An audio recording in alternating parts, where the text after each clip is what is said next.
Hello दोस्तों, स्वागत है आपका हमारा यूट्यूब चैनल में। और आज मैं आपके लिए एक बेहद इंपॉर्टेंट और इन्फॉर्मेशनल वीडियो लेकर आया हूं, जो कि है आईआईटी पर। आप में से बहुत स्टूडेंट ने सुना होगा आईआईटी के बारे में, जिनको थोड़ा बहुत पता है कि आईआईटी क्या होती है, लेकिन उनके पास पूरी इन्फॉर्मेशन नहीं है। या फिर आप में से कुछ ऐसे स्टूडेंट भी है जिनको आईआईटी के बारे में कुछ भी पता नहीं है। तो ये वीडियो उनके लिए है। हम आज पूरी आईआईटी के बारे में बात करेंगे, उनके कॉलेजेस के बारे में, उनका एडमिशन किस प्रकार होता है और उनके एग्ज़ाम। तो सभी चीज़ों को हम लेकर चलेंगे। आईआईटी का फुल फॉर्म है Indian Institute of technology. Hindi में देखें तो भारतीय प्रौद्योगिकी संस्थान। यानी ये इंस्टीट्यूट है जहाँ पर हम तकनीकी का अध्ययन करेंगे। अब चूंकि आईआईटी हिंदी व इंग्लिश दोनों मीडियम के लिए, तो आई होप आपको समझने में दिक्कत नहीं होगी। अब देखते हैं कि आखिर आईआईटी है क्या। The Indian Institute of Technology are an autonomous public technical and research university located in India and are among the most reputable institutes of technology in the world. यानी ये किसी प्राइवेट सेक्टर में नहीं आती, इन पर किसी एक का अधिकार नहीं होता, और स्टडी के मामले में और तकनीकी अध्ययन के मामले में ये ना सिर्फ इंडिया में बल्कि पूरी दुनिया में काफ़ी विख्यात है। Governed by the Indian Institute of technology act 1961। 1961 में इनके लिए एक एक्ट पारित हुआ, जिसके अंदर इन सभी के अधिकार और इनकी पावर्स आती है। Established on 15 September 1956 via IIT Act 1956। यानी 1956 एक्ट में इनकी स्थापना हुई और फिर वह एक्ट बाद में हटा लिया गया और 1961 में एक नया एक्ट पारित हुआ। तो आईआईटी एक्ट 1961 लिस्ट्स 23 इंस्टीट्यूट्स। तो इस आईआईटी एक्ट के अंडर 23 इंस्टीट्यूट आते हैं जो कि हमारे इंडिया में लोकेटेड है। और ये रही उन आईआईटीज़ के नामों की लिस्ट, उनके नाम, उनके स्टेट और वो कब फाउंडेड हुई। सबसे पहले आती है आईआईटी खड़गपुर, जो कि सबसे पुराना आईआईटी है, जो कि है वेस्ट बंगाल में। और सेकंड है आईआईटी बॉम्बे, यानी महाराष्ट्र में, जो फाउंडेड हुआ 1958 में। फिर आईआईटी मद्रास, फिर आईआईटी कानपुर उत्तर प्रदेश में, जो कि 1959 में हुआ। अब आईआईटी रुड़की, जो कि उत्तराखंड में, जिसकी स्थापना तो 1847 में हो गई थी, लेकिन एज ए आईआईटी यह 2001 में बनी। यानी 2001 में इसको आईआईटी में शामिल कर लिया गया। फिर आईआईटी रोपड़ पंजाब, ओडिशा, गुजरात, तेलंगाना, यानी IIT Bhubaneswar, IIT Gandhinagar, IIT Hyderabad, IIT Jodhpur और आईआईटी पटना, इन सभी की स्थापना 2008 में हुई। फिर आईआईटी इंदौर की हुई 2009 में, फिर आईआईटी मंडी 2009 में, और ऐसे ही आईआईटी बीएचयू यानी वाराणसी, जो कि उत्तर प्रदेश में स्थित है, उसकी स्थापना 1999 में हो चुकी थी, लेकिन उसको एज ए आईआईटी 2012 में शामिल किया गया। फिर आईआईटी पलक्कड़, और ऐसे ही आईआईटी आईएसएम धनबाद झारखंड में जो स्थित है, उसकी स्थापना 1926 में हो चुकी थी, लेकिन एज ए आईआईटी वह 2016 में शामिल हुई। फिर IIT Bhilai, IIT Goa, IIT Jammu, IIT Dharwad, जो कि 2016 में, ये लेटेस्ट आईआईटीज़ है जो कि अभी बनी है। तो ये रही इन सब आईआईटीज़ की लिस्ट। इन सभी आईआईटी की अपनी अपनी वेबसाइट होती है। अगर आपको एक पर्टिकुलर आईआईटी के बारे में सारी जानकारी देखनी है, उनका कैंपस और उनके कोर्सेज वगैरह, भी आईआईटीज़ की अपनी अपनी एक वेबसाइट होती है। आप गूगल पर टाइप कर सकते हैं आईआईटी खड़गपुर, आईआईटी दिल्ली, तो नीचे उनकी वेबसाइट आ जाएगी, जहाँ पर जाकर आप प्रत्येक आईआईटी को अलग अलग रूप से, जहाँ पर जाकर आप आईआईटी के पूरे कैंपस को, उनके सिलेबस को, उनकी फैकल्टी और अन्य डिटेल देख सकते हैं। नेक्स्ट है वाई आईआईटी, यानी आईआईटी में ही क्यों पढ़े हम। इंजीनियरिंग कॉलेज और भी बहुत है भारत में, काफ़ी टॉप की कॉलेजेस है, तो फिर आईआईटी में ऐसा क्या है कि हम आईआईटी में ही जाएं, या फिर बेहतर स्टडी के लिए आईआईटी ही बेस्ट कैसे है। तो पहला पॉइंट है कि highly talented not only in studies but almost everything, highly competitive and ambitious. यानी वे स्टडी में तो सर्वोत्तम है ही, उसके साथ साथ दूसरी एक्टिविटीज़ में भी उनका काफ़ी नाम है। They have top quality infrastructure and resources which most of other colleges lack. उनके संसाधनों की बात करें, यानी उनके इंस्ट्रूमेंट्स और उनके पास जो रिसोर्सेज है, यानी उनके लैब हो गए, उनकी बिल्डिंग हो गई, उनके हॉस्टल हो गए, यानी जितनी भी फैसिलिटी है वो वहाँ पर बहुत ही उत्तम प्रकार की है, जो कि दूसरे कॉलेजेस में वैसी नहीं मिल पाती। They have strong alumni base and foreign recognization. उनके अगर भूतपूर्व छात्र देखें, यानी पास्ट में जो स्टूडेंट वहाँ से पढ़ कर निकल चुके हैं, अगर उनकी लिस्ट देखें तो वो काफ़ी सक्षम है, यानी उनका जो सक्सेस रेशियो है वो बहुत है। यानी यहाँ से अगर आप पढ़ लिए तो ये नहीं कि वो शिक्षा बेकार रहेगी या फिर आप कुछ नहीं कर पाएंगे। इनका पास्ट बहुत ही स्ट्रॉन्ग रहा है और विदेशी कंपनियों में भी इनका काफ़ी रिकॉग्नाइजेशन रहता है, जिससे कि अगर आप वहाँ पर स्टडी कर रहे हैं और अगर बाहर की कोई कंपनियाँ आ गई प्लेसमेंट के लिए, तो ना कि भारत की बल्कि विदेशी कंपनियाँ भी इन आईआईटीज़ में आती है और स्टूडेंट को ले जाती है। फिर नेक्स्ट है कि awesome professors all with PhD degrees. अब हमने रिसोर्सेज देख लिए, उनके टॉप है, साथ ही साथ उनके टीचर्स, यानी जहाँ पर अगर टीचर अच्छा होगा तो वो इंस्टीट्यूट अपने आप अच्छा हो जाएगा। तो उनके जो भी प्रोफेसर्स हैं उन सब के पास पीएचडी डिग्रीज होती है और वो बहुत ही उत्तम श्रेणी के शिक्षक होते हैं। नेक्स्ट है faculty and student ratio between 1:6 and 1:9, यानी 6 स्टूडेंट पर उनकी एक फैकल्टी रहती है, जो कि बहुत ही अच्छा रेशियो है। यानी वहाँ पर टीचर स्टूडेंट के बीच में अच्छे से बॉन्ड बना पाएगा, क्योंकि कम स्टूडेंट पर फैकल्टी ज़्यादा है, वहाँ पर प्रत्येक स्टूडेंट पर उसका एक बेनिफिट मिलेगा। Awesome campus hostel and many other facilities, यानी जितनी तारीफ करें उतनी कम है आईआईटी की। आप इनकी वेबसाइट पर जाके देख सकते हैं इनकी फ़ोटोज़, तो वहाँ पर उनकी वेबसाइट में उनकी सारी डिटेल दे रखी होती है। आप वहाँ से अलग जो आपके उनके कैंपस देखने हैं, उनके हॉस्टल्स देखने हैं, तो आप आसानी से चेक कर सकते हैं।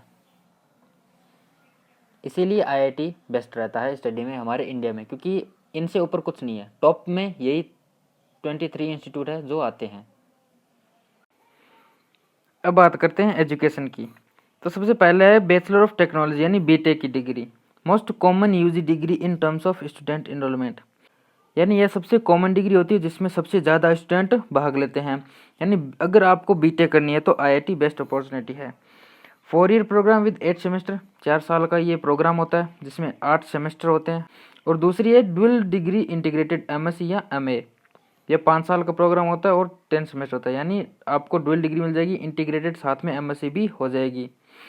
The first year of BTech and dual degree courses are marked by a common course structure for all the students, यानी बीटेक और डुअल डिग्री अगर आप कोर्स कर रहे हैं तो पहले साल आपको एक कॉमन कोर्स स्ट्रक्चर से पढ़ाया जाएगा, जिसमें सारे डिपार्टमेंट हो जाएंगे, सारे सब्जेक्ट आपको पहले साल पढ़ने होते हैं। From the second year onward the students study subjects exclusively from their respective department, और सेकेंड ईयर में उनके डिपार्टमेंट अलग अलग कर दिए जाते हैं। यानी फर्स्ट ईयर में तो सारा कॉमन रहेगा और सेकेंड ईयर में आपको अलग अलग डिपार्टमेंट्स में डिवाइड कर दिया जाएगा। और भी इनके बहुत से कोर्सेज होते हैं, जैसे कि master of technology, MTech, master of business administration, MBA, master of science, MSc, master of design यानी MDes, master in medical science and technology यानी MMST, and many more courses you can found it on individual IIT website. यानी इनके बहुत courses होते हैं, आप इनकी website पर जाकर देख सकते हैं। अलग अलग आईआईटी के अलग अलग वेबसाइट पर आप इनके कोर्स चेक कर सकते हैं, जिनमें उनकी सारी डिटेल रहती है और उनके सारे कोर्स दिए रहते हैं। अब बात करते हैं इनके एग्ज़ाम की, यानी आईआईटीज़ में एडमिशन लेने के लिए आपको कौन सा एग्ज़ाम देना होगा। तो joint entrance examination JEE is an engineering entrance examination conducted for admission to various engineering colleges in India। यानी जेई एग्ज़ाम भारत में इंजीनियरिंग कॉलेजों के लिए एंट्रेंस का एग्ज़ाम होता है और आप इसी एग्ज़ाम को क्लियर करके आईआईटी में एडमिशन ले सकते हैं।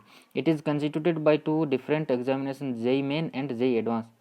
तो यह 2 एग्ज़ाम होते हैं, पहला है जेई मेंस और दूसरा है JEE advanced. The joint seat allocation authority यानी JOSAA conducts the joint admission process for a total of 23 IIT, 32 NIT and 18 IIIT।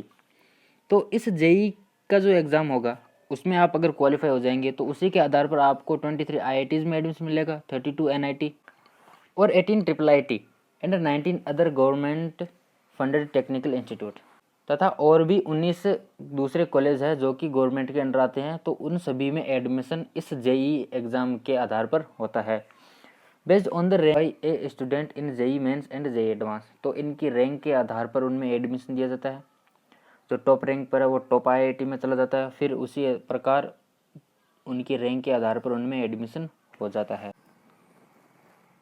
पहला एग्ज़ाम है जेई मेन, जिसमें paper 1 is for admission to BE BTech courses, जो कि online होता है। यानी अगर बीटेक कोर्सेज के लिए अगर आपको अप्लाई करना है तो आपको पेपर 1 देना है। Paper 2 is for B architect and B planning, जो कि ऑफलाइन होता है। From January 2020 paper third is being introduced for B planning, यानी अभी जनवरी 2020 में एक तीसरा पेपर आया जो कि बी प्लानिंग के लिए अलग से हुआ है। पहले 2 ही पेपर थे, पेपर 1 और पेपर 2। स्टूडेंट दोनों में से एक या फिर दोनों पेपर दे सकते हैं। पहला पेपर ऑनलाइन होता है और दूसरा पेपर ऑफलाइन होता है। It has fixed exam structure and is not subject to change every year. इसका एग्जाम स्ट्रक्चर सेम रहता है और हर साल चेंज नहीं होता है। Paper 1 is of 3 hours duration. तो पेपर 1 3 घंटे का होता है, जिसमें 30 multiple choice single correct question आते हैं, each in of the 3 subject physics, chemistry, mathematics. यानी 30 क्वेश्चन आते हैं प्रत्येक सब्जेक्ट से, तो टोटल हो गए 90 क्वेश्चन। और एक क्वेश्चन 4 नंबर का होता है, तो 360 टोटल नंबर हो गए। एंड 1/4 नेगेटिव मार्किंग, यानी सही आंसर पर आपको 4 नंबर मिलेंगे और गलत आंसर पर आपका 1 नंबर काट लिया जाएगा। New pattern consist of 20 + 5 question from each subject. 5 question are numerical type, 4 marks and no negative in numerical. अभी 2020 में एक नया पैटर्न में 25-25 क्वेश्चन आएंगे, यानी टोटल 75 क्वेश्चन होंगे तीनों सब्जेक्ट के मिला के, और सही आंसर पर आपको 4 नंबर मिलेगा। जो 5 क्वेश्चन अलग से जुड़े हैं वो होते हैं न्यूमेरिकल टाइप के, जिनके आंसर आपको न्यूमेरिकल देने होते हैं और उनमें नेगेटिव मार्किंग नहीं है, बाकी सब में नेगेटिव मार्किंग होती है।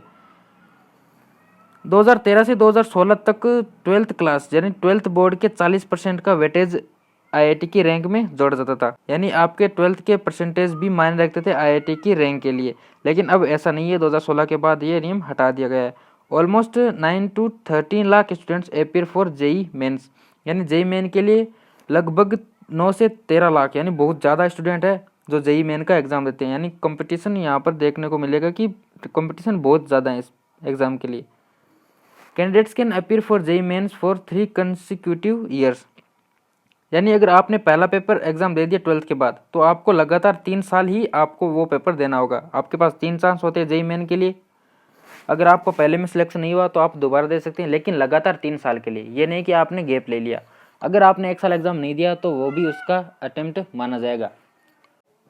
जेई मेन के बाद होगा जेई एडवांस का एग्ज़ाम।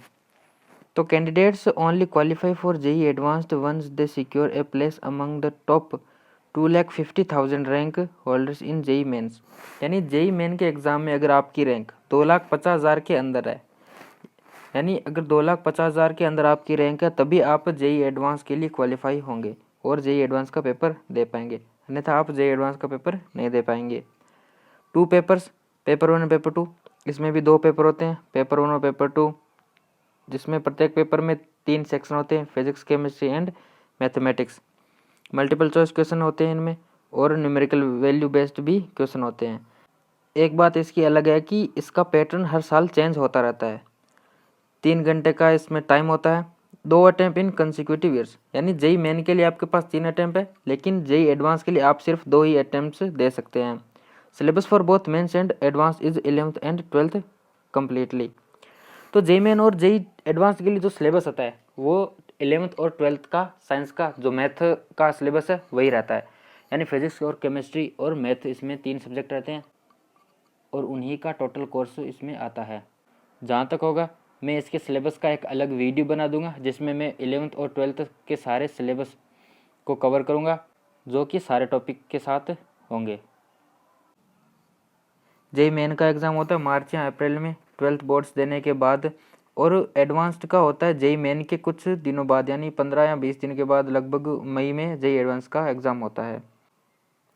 अब इन दोनों एग्ज़ाम में क्वालिफाई होने के बाद आपको क्या करना होगा, यानी अगर बात करें काउंसलिंग की, यानी आप जेई मेन में भी क्वालिफाइड है, जेई एडवांस में भी क्वालिफाइड है, आपकी एक अच्छी रैंक आ चुकी है, तो अब आपको क्या करना है कि joint seat allocation authority is the conducting body of JEE counselling and seat allotment process, यानी जो SAA एक अथॉरिटी है जो कि इनकी जेई में सीट और काउंसलिंग करती है।